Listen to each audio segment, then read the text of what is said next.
ये आकाशवाणी है। अब आप प्रियंका अरोड़ा से समाचार सुनिए। उच्चतम न्यायालय आय से अधिक संपत्ति के मामले में तमिलनाडु की पूर्व मुख्यमंत्री जयललिता की जमानत याचिका पर आज सुनवाई करेगा। जयललिता इस मामले में जेल की सजा काट रही हैं। प्रधान न्यायाधीश एच.एल. दत्तू ने सोमवार को इस मामले की सुनवाई के लिए आज का दिन निर्धारित किया था। भ्रष्टाचार के एक मामले में दोषी पाए जाने और 4 साल के कारावास की सजा सुनाए जाने के बाद कर्नाटक उच्च न्यायालय ने जयललिता को जमानत देने से इनकार कर दिया था। इसके बाद उन्होंने जमानत के लिए 9 अक्टूबर को उच्चतम न्यायालय में जमानत याचिका दायर की। ऑल इंडिया अन्ना डीएमके प्रमुख ने जमानत देने से इनकार करने वाले उच्च न्यायालय के आदेश को चुनौती दी है। जयललिता की तत्काल राहत के लिए दलील थी कि उन्हें इस मामले में 4 साल के कारावास की सजा सुनाई गई है और वे कई बीमारियों से ग्रस्त भी हैं। दिल्ली की एक अदालत 2010 के धौला कुआं सामूहिक दुष्कर्म मामले में सभी 5 दोषियों को आज सजा सुनाएगी। अदालत ने मंगलवार को 5 आरोपियों को 2010 में दक्षिणी दिल्ली के धौला कुआं इलाके में पूर्वोत्तर निवासी 30 वर्षीय बीपीओ कर्मचारी के अपहरण और उसके साथ सामूहिक दुष्कर्म के लिए दोषी ठहराया था। पुलिस के अनुसार दोषियों ने 24 नवंबर 2010 को पीड़िता का अपहरण कर उसके साथ सामूहिक दुष्कर्म किया और फिर सुनसान सड़क पर फेंक दिया था। बाद में 5 दोषी हरियाणा के मेवात से गिरफ्तार किए गए थे।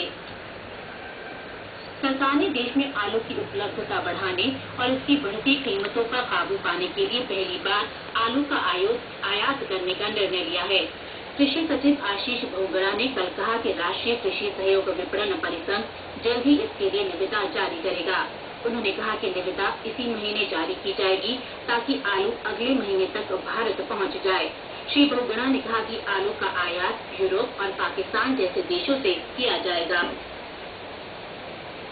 प्रधानमंत्री नरेंद्र मोदी ने संचार और सूचना प्रौद्योगिकी मंत्रालय से मोबाइल फोन पर सरकारी सेवाएं उपलब्ध कराने की परियोजना पर काम करने को कहा है।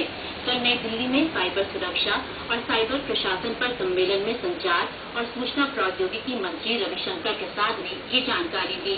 उन्होंने बताया कि प्रधानमंत्री चाहते हैं कि डिजिटल प्रणाली के जरिए देश के हर कोने में लोगों तक पहुंचा जाए और डिजिटल इंडिया योजना इसी उद्देश्य से बनाई गई है। प्रधानमंत्री नरेंद्र मोदी आज नई दिल्ली में संयुक्त कमांडरों के सम्मेलन में पहली बार देश के सर्वोच्च सैनिक कमांडर से बातचीत करेंगे। इस बैठक में श्री मोदी अपने रणनीतिक दृष्टिकोण से अवगत कराएंगे और समग्र सुरक्षा परिदृश्य का विवरण लेंगे।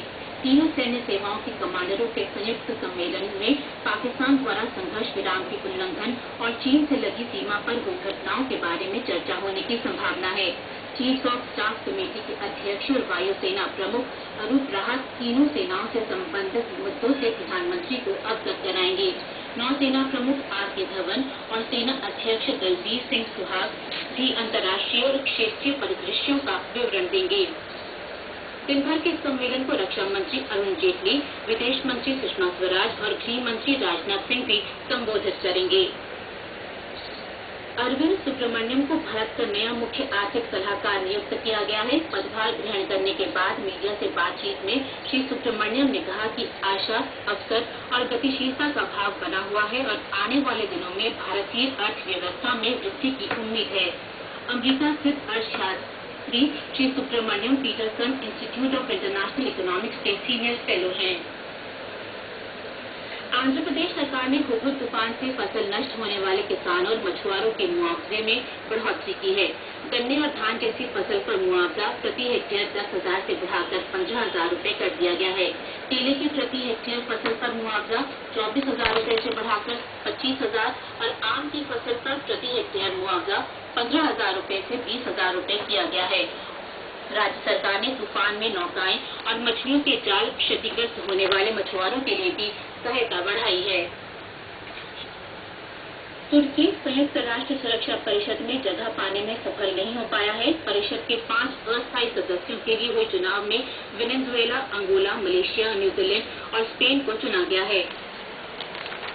भारत और वेस्टइंडीज के बीच चौथा 1 दिवसीय अंतर्राष्ट्रीय क्रिकेट मैच आज धर्मशाला में खेला जाएगा। 5 मैचों की श्रृंखला में दोनों टीमें 1-1 की बराबरी पर हैं। इसके साथ ही ये समाचार बुलेटिन समाप्त हुआ।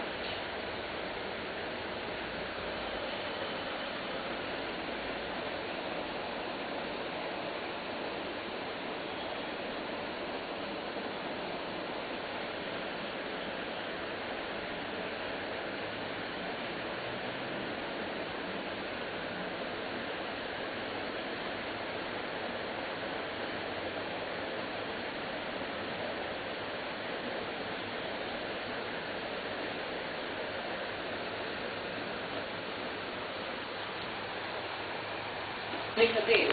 Jayalalitha has pleaded that she has been sentenced to only 4 years jail in the case, and she is also suffering from various ailments as grounds for her immediate relief.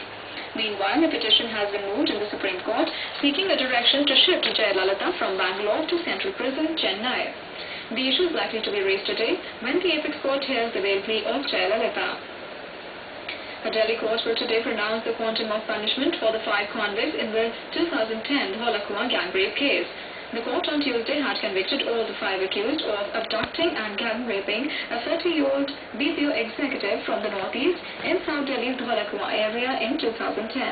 Additional Sessions Judge Virender Bhatt said the court convicted the 5 accused for the offences of kidnapping, gang rape, criminal intimidation and sharing common intention under the IPC.